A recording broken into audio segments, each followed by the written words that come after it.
Hello. Today I'm so excited. This is my favorite tool of all times. I learned this from Martha Beck through the Wayfinder Life Coaching Program. Okay, here's how it goes. It's called your body compass. And the whole idea is that your body cannot lie. That's how lie detector tests work. So even if you are bound and determined to pass a lie detector test and you psych yourself up and you try to convince yourself that like you didn't commit the murder or whatever, you can't pass it because your body will not lie. So, we're going to use that information to help us figure out which decision is the right one or what our body wants us to do. Because if you can use your own innate wisdom in your body, then you can't go wrong. You're going to find the journey to your North Star. Does that make sense? If not, by the end, it will. Okay. So, here's what I want to do first. We are going to do a little bit of a centering to get us into our bodies. That'll last a few minutes. And then I'll ask you to visualize one of the best things that's ever happened to you and one of the not so great things that's happened to you. I don't want you to visualize the worst thing that's ever happened to you because that can be sort of traumatic. And obviously, if we're not doing this with each other, I'm not a therapist, then we don't need to be handling traumatic stuff.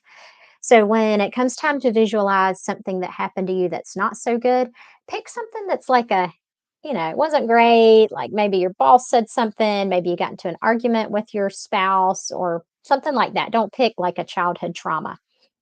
The best thing scenario you can pick, the best thing, that's fine. Before we do that, though, I want to tell you a story that I heard from Martha Beck herself during one of our training programs. She talks about how there was a study, and I may be getting it wrong, but this is what I remember from it, where they had two decks of cards, red deck, blue deck, and they had these participants sit in front of the cards, and as they're flipping them over, it it turns out the red deck was looked like the best deck to have, so they had some wins early on as they're flipping the cards over.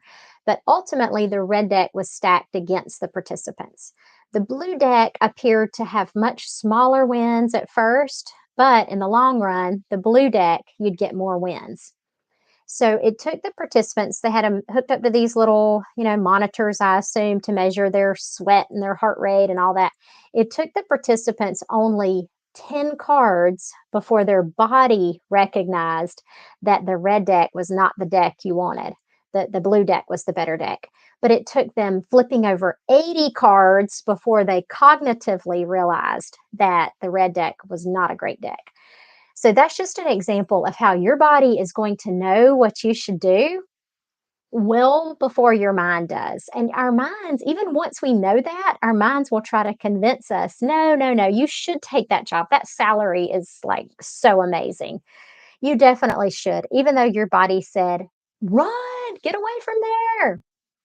So we're going to do this. Okay, everybody, if it feels comfortable for you, close your eyes. You don't have to. If you don't want to, you could soften your gaze, put your feet on the floor, sit up nice and straight. And this is the part where I just sort of get you into your body so that we can calibrate your body compass. Take a deep breath.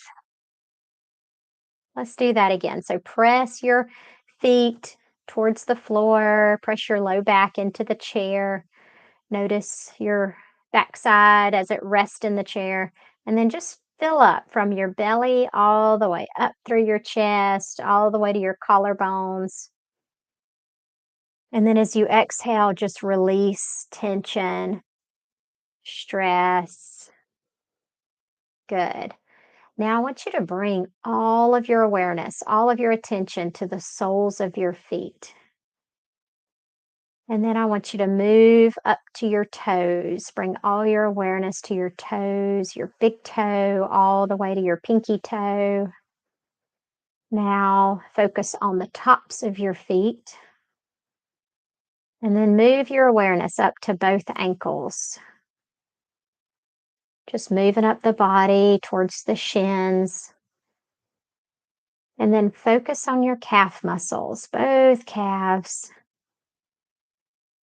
Bring your awareness up to your knees. And then to your hamstrings, the backs of your thighs. Now bring your awareness to the fronts of your thighs. Keep taking nice, full, deep breaths. Bring your awareness to your hip bones, your pelvis, and then up to your belly as you continue with your deep inhales and full exhales. Now bring your awareness around to your lower back and then move up your spine towards your mid back. Wrap around towards the ribs. Notice your chest and up towards both shoulders. And down the fronts of your arms, your biceps, your forearms, all the way out to your finger pads, and then the backs of your hands, up to your elbows again, triceps. Then bring your awareness all the way up to the back of your neck. Let your neck relax.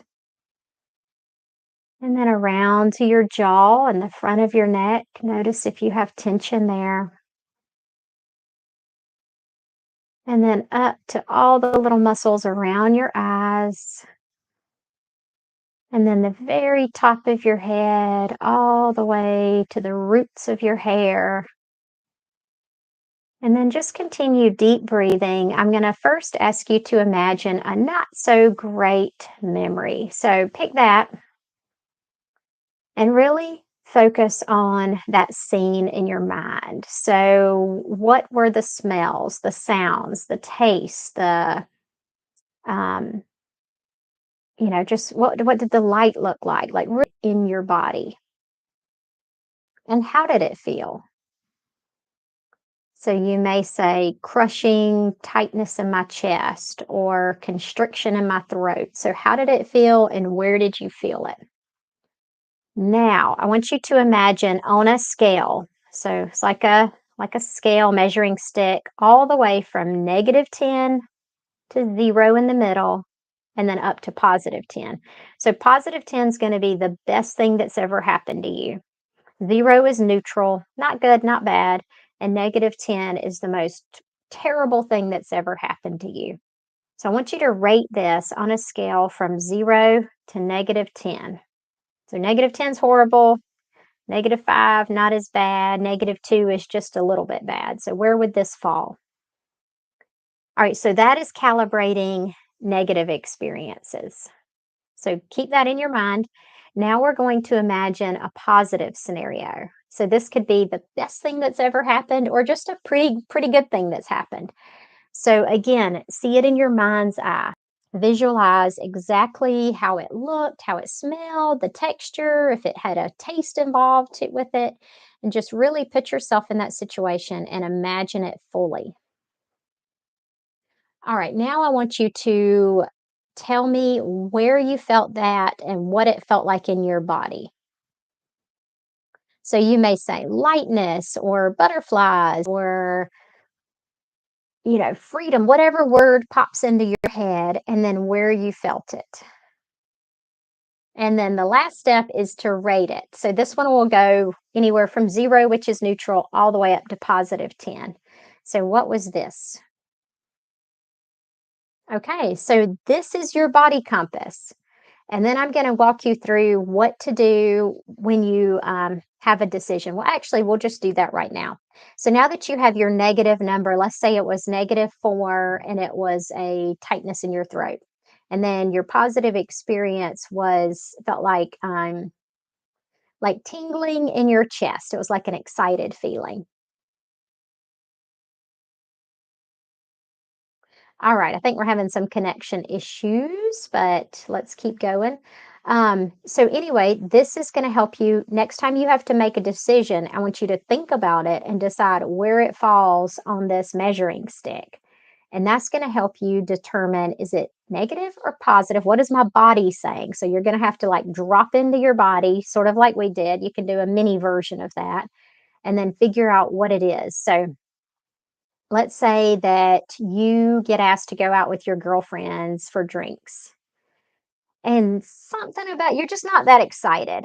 So you sort of drop within and you think, okay, what does this feel like in my body? It's a -2. Just feels kind of heavy on my chest. That's your answer, -2. I mean, do you really want to fill your days with negatives? Martha Beck said something funny. She said, now I try not to do anything that's below, I think she said like a 7, a +7. So, like, she's arranged her life so that if it's a -7, she's definitely not gonna be doing it. If it's a -2, she's probably gonna hire somebody to do it or figure out a way to not do it.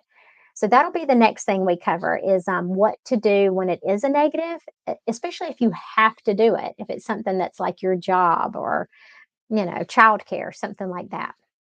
All right, we'll be back.